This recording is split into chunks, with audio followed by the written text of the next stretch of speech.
তাহলে cadet college ভর্তি পরীক্ষায় 300 মার্কের হয়ে থাকে, তার মধ্যে 100 মার্ক গণিতে, যে নাম্বারটা অনেক গুরুত্বপূর্ণ।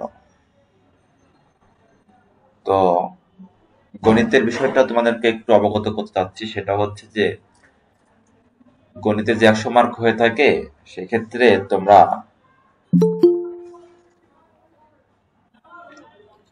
প্রথম থেকে শেষ পর্যন্ত প্রশ্নটা প্রথমে পড়ে নেবে।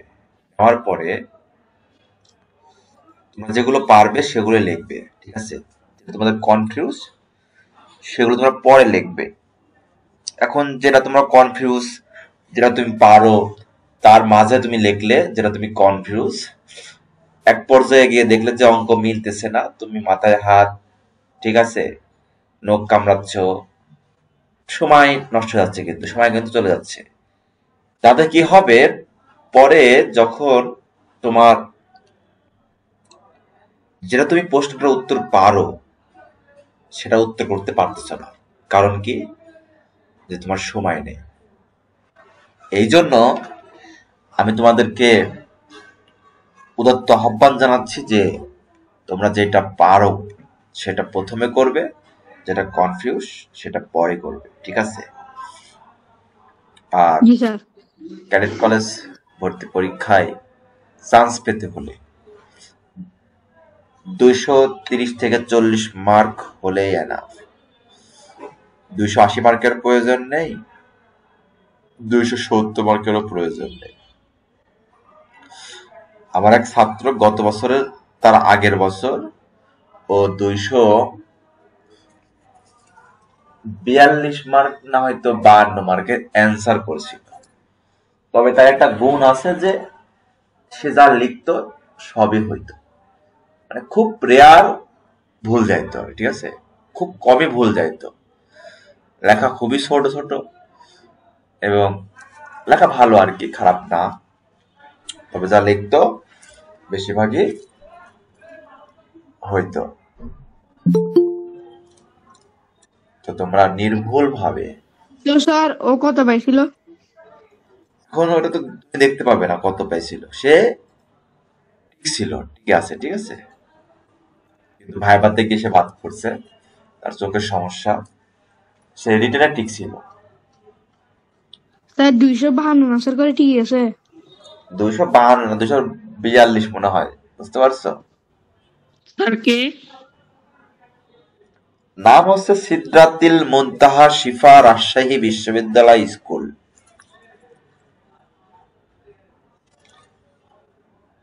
স্যার কোন কলেজে দেখছে?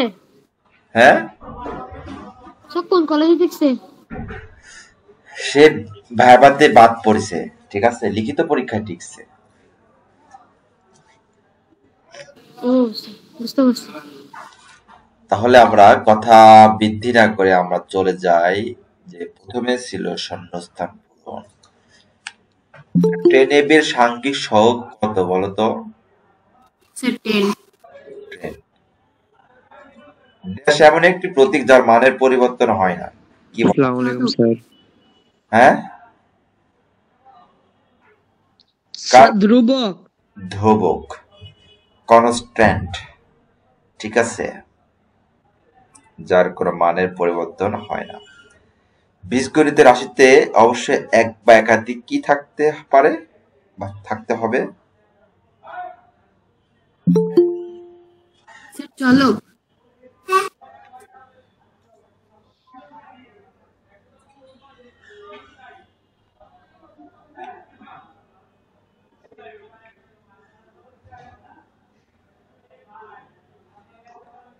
বীজগণিতীয় রাশিতে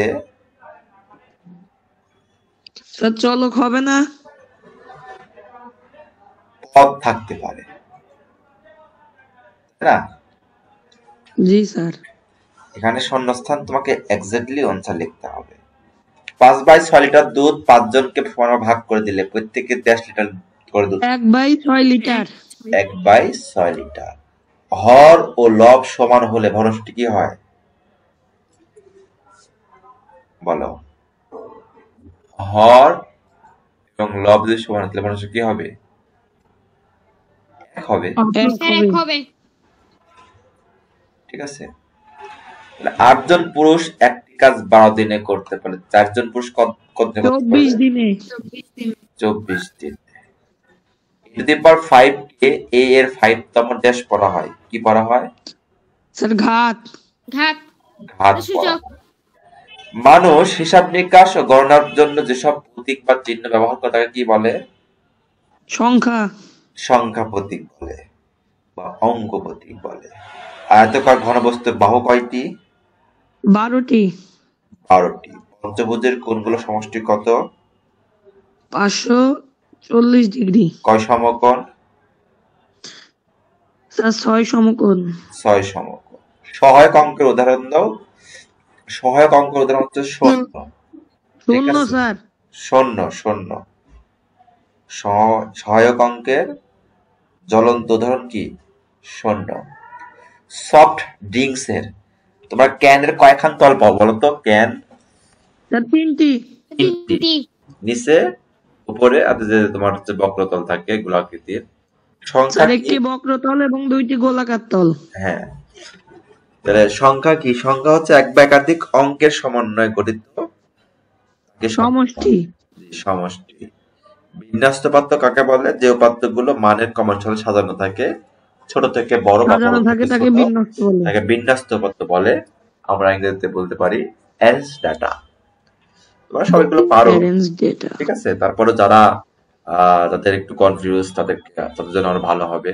তবে সলভ ক্লাস অনেক গুরুত্বপূর্ণ। তোমরা সলভ ক্লাস, প্রত্যেকটা সলভ ক্লাস করবা, যাতে অনেক কিছু জানা যায়। জি স্যার। আয়তক্ষেত্র ও সামান্তরিকের পরিসীমা সূত্র কি? 2 গুণ দৈর্ঘ্য যোগ প্রস্থ। যোগ প্রস্থ। যে ভগ্নাংশের লব হর অপেক্ষা ছোট তাকে কি বলা হয়? প্রকৃত ভগ্নাংশ। প্রকৃত ভগ্নাংশ, প্রপার ফ্র্যাকশন। ঠিক আছে। মৌলিক উৎপাদক বলতে কি বোঝায়? মৌলিক উৎপাদক হলো কোন সংখ্যার সেই উৎপাদকগুলি যা নিজেরাই মৌলিক সংখ্যা। ঠিক আছে। ভাঙতে যেগুলো নিজেরা হচ্ছে মৌলিক সংখ্যা। সরল সমীকরণ কাকে বলে? চলকের একঘাত বিশিষ্ট সমীকরণই হচ্ছে চলকের একঘাত বিশিষ্ট সমীকরণকেই সরল সমীকরণ বলে। ঠিক আছে। মধ্যক কি? মিডিয়ান হচ্ছে তোমার যখন আমরা উপাত্তগুলোকে সাজায় মাঝখানে অবস্থিত মানটাই হচ্ছে মধ্যক, তাই না? সেটাকে আমরা 2 দ্বারা ভাগ Yes, sir. করলে আমরা সেটা পেয়ে যাই। ক্রমিক সমানুপাতটা কি? ক্রমিক সমানুপাতটা হচ্ছে প্রথম রাশি এবং দ্বিতীয় রাশি, আর দ্বিতীয় রাশি এবং তৃতীয় রাশি যখন সমান হবে সেটাকে আমরা বলবো ক্রমিক সমানুপাত। তাহলে প্রথম রাশি গুণ দ্বিতীয় সমান দ্বিতীয় গুণ তৃতীয়, মানে কি? দ্বিতীয় রাশির পর কি স্কয়ার সমান 1 গুণ 3, না? এটা হচ্ছে ক্রমিক সমানুপাতের সূত্র। প্রথম গুণ দ্বিতীয় গুণ সমান দ্বিতীয় গুণ তৃতীয়। বুঝতে পারছো? তোমরা বুঝছো? Yes, sir.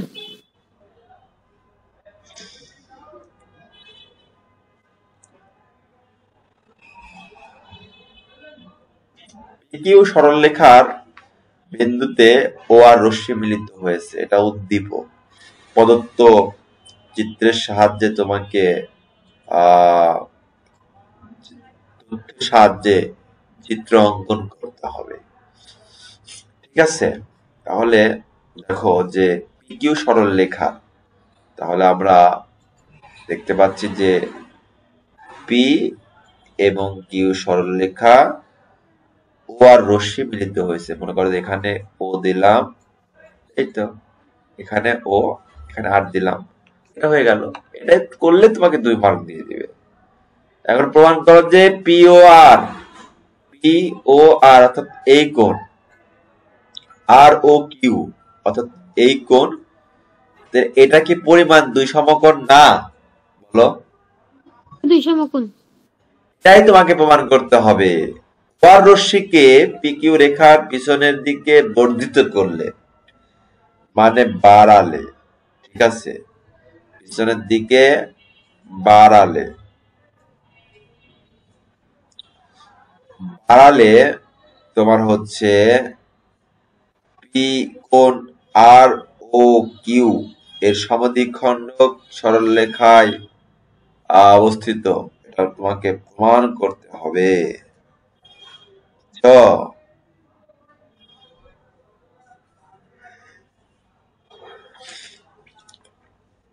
তাহলে এটাকে যখন আমি বাড়াবো এই দিকে চলে আসলো, এটাকে দিয়ে দিলাম এস, ঠিক আছে, আর এস। এবার কি বলেছে যে কোণ পি ও কিউ, আর ও কিউ মানে এটার, ঠিক আছে। এখন এটাকে যখন তুমি সমদ্বিখণ্ডিত করবে, এখন একটা বৃত্তচাপ অঙ্কন করলে এখানে আসলো, তখন এইখানে একটা কোণ হয়ে গেল। তথ্য পড়বে আর অঙ্কন করবা, ঠিক আছে।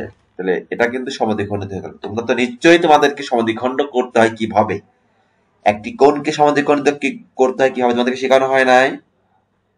হয়েছিল স্যার। জি স্যার শিখাইছেন। জি স্যার।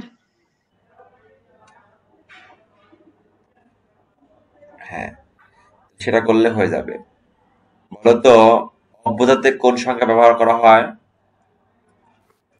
স্যার ক শূন্য। স্যার শূন্য। ম্যাচ বাক্সের বাহুর সংখ্যা কয়টি?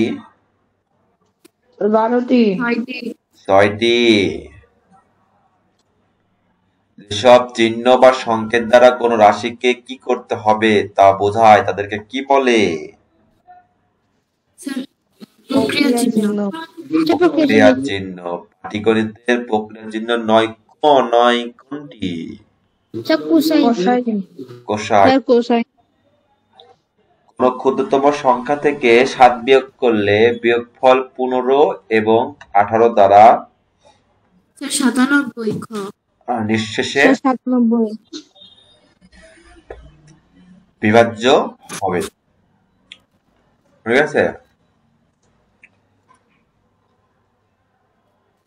6 18 95, হ্যাঁ 97। গণিতের কোন শাখা সকল শাখার মধ্যে সেতুবিন্দু হিসেবে কাজ করে, কোনটা বলতো? জ্যামিতি।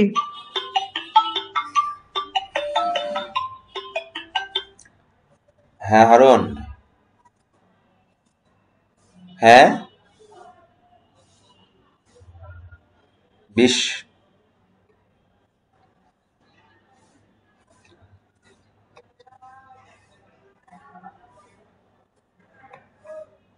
ঠিক না, 10 মিনিট পরে তুই ওখান থেকে বের হ।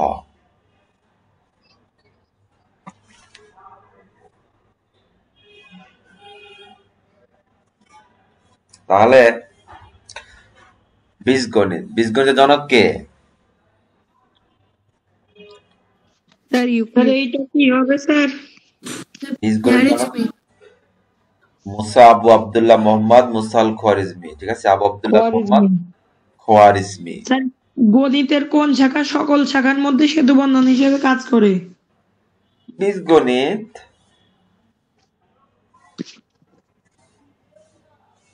এটা তো লাইন তোমার বইয়ের।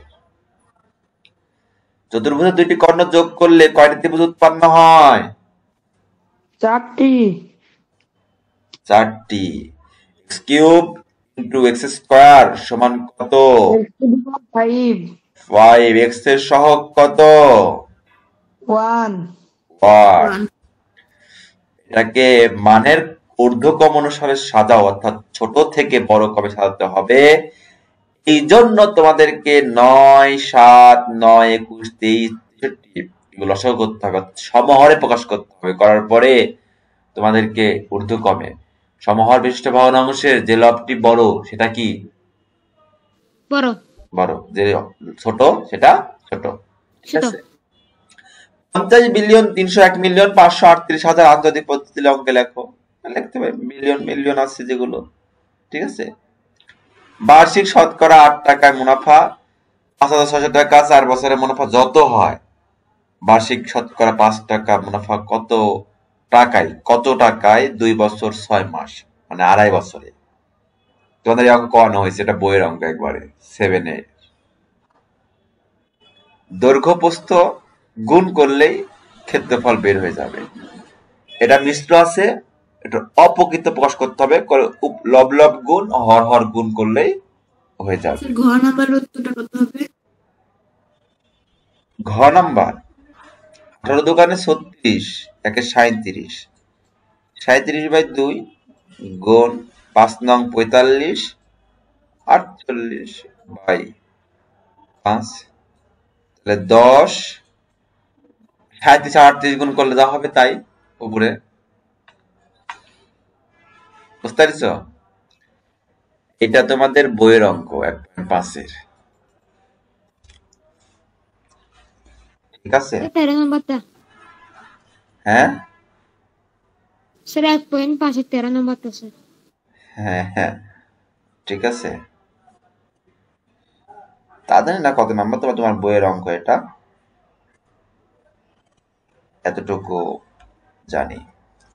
ab minus 3a² minus 5b² এর সাথে কত যোগ করলে যোগফল এটা হবে, তার মানে এটা থেকে এটা বিয়োগ করলেই বের হয়ে যাবে। বুঝতে পারিস? তোমরা কি বুঝতে পারিস? Yes sir. আমি যে বাসা থেকে তোমার বাসার দূরত্ব এত কিলোমিটার, এত কিলোমিটার যায় হাইটে, এত মিটার যায় বাসে, এই দুইটা যোগ করে এটার সাথে বিয়োগ করলেই হয়ে যাবে। এটা মান নির্ণয়ের অঙ্ক, ঠিক আছে? মান নির্ণয় করলে এটা হয়ে যাবে। কোন সংখ্যা মানে এক্স এর সাথে এত অংশের 6 যোগ করলে যোগ সংখ্যাটি এত হবে, তার মানে x/2 যোগ 6 ইকুয়াল 2x মাইনাস ডিভাইড করলে হয়ে যাবে। বোঝা গেছে?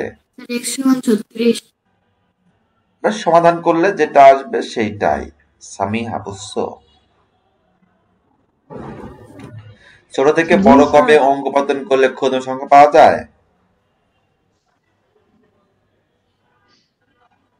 ছোট থেকে বড় কমে না মিথ্যা সাজালে কি মিথ্যা? 173 3 দ্বারা সহজ বিভাজ্য? মিথ্যা, কারণ এখানে 8 3 11 হচ্ছে না। 16 এর মধ্যে 2 উৎপাদক 4 বার আছে। জি স্যার সত্য। 2 2 2 ঠিক আছে। 65 ডিগ্রি কোণের সম্পর্ক করে 115। সত্য। পথের দৈর্ঘ্য প্রস্থ বেদ মানে উচ্চতা, বেদ মানে কি আছে? মিথ্যা স্যার, উচ্চতা নেই। নেই।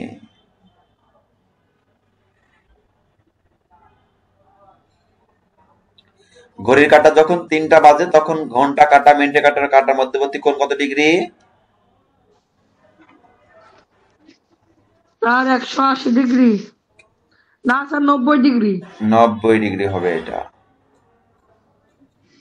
বুঝলে কয়টা ত্রিভুজ আছে বলো তো? এই তো এখানে হ্যাঁ স্যার 8টা। 8টি। আচ্ছা কয়টা সমকোণ আছে? স্যার 4টা। 4টি। প্রশ্নটি তোমাদেরকে আমি এটা অটো মার্ক দিতে বলেছিলাম, একটু ভুল আছে, ঠিক আছে? দেখো 80 70 85 75 90 80 বলতে পরে কি হবে?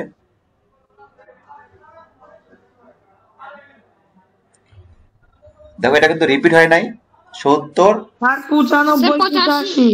হ্যাঁ 95 85 95 85 ঠিক আছে।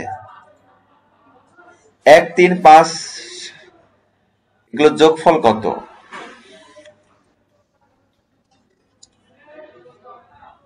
বলো, এগুলো যোগফল কত বলো?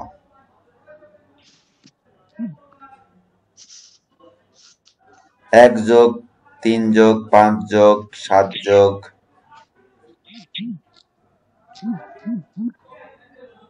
স্যার 576।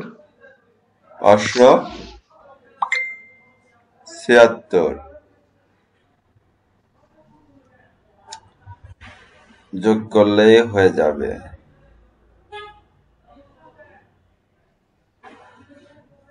দশমিক এককে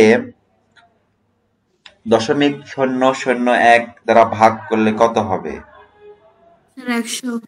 0.01 100 ভাগ করো তুমি, 0.1 হয়। 220 দশমিক কত ফার্লং? স্যার এক। ফার্লং। ফার্লং কোথায় ব্যবহার করা হয়? স্যার ঘোড়ার দৌড়ের একক হিসেবে। 1/4 1/16 এরপর কত হবে বলো তো? স্যার 1/64।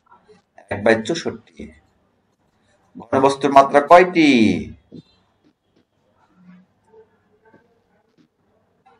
3টি। স্যার 3টি। দৈর্ঘ্য প্রস্থ উচ্চতা। দৈর্ঘ্য প্রস্থ উচ্চতা, ঠিক আছে? দৈর্ঘ্য প্রস্থ উচ্চতা। দৈর্ঘ্য প্রস্থ এবং কি উচ্চতা। জ্যা কাকে বলে? বৃত্তের পরিধির দুটি বিন্দুর সংযোজক রেখাংশকে যে বলে, যার ইংরেজি হচ্ছে ক্রোড, মানে জ্যা। উত্তল বহুভুজ কাকে বলে? কনকেভ। এই উত্তল বহুভুজের ভাগ বর্গ, রম্বস, সামান্তরিক, আয়ত, ট্রাপিজিয়াম, ঠিক আছে? যে বহুভুজের প্রতিটি অন্তস্থ কোণ দুই সমকোণ অর্থাৎ 180 ডিগ্রি থেকে ছোট। যেসব বহুভুজের প্রতিটি অন্তস্থ কোণ মানে ভিতরের কোণগুলো দুই সমকোণ বা 180 ডিগ্রি থেকে ছোট, সেগুলোকে বলা হয় উত্তল বহুভুজ। বৃত্তের পরিধির যে কোনো অংশকে বৃত্তচাপ বলে। দুইটি সমান্তরাল সরলরেখাকে একটি তির্যক সরলরেখা ছেদ করলে ছেদকের বিপরীত পাশে যে কোণগুলো উৎপন্ন হয় তাকে বলা হয় একান্তর কোণ, যেটাকে আমরা ইংরেজিতে বলবো অল্টারনেটিভ অ্যাঙ্গেল। সুষম বহুভুজ কাকে বলে?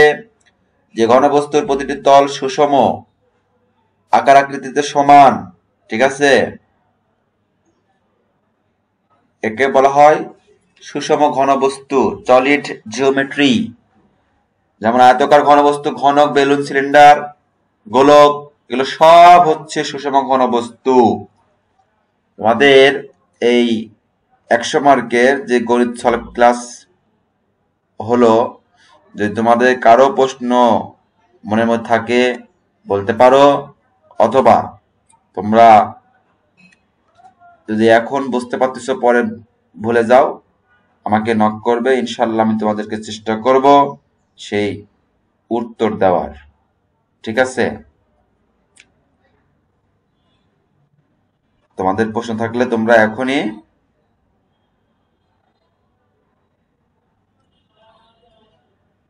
বলতে পারো। কারো কি প্রশ্ন আছে?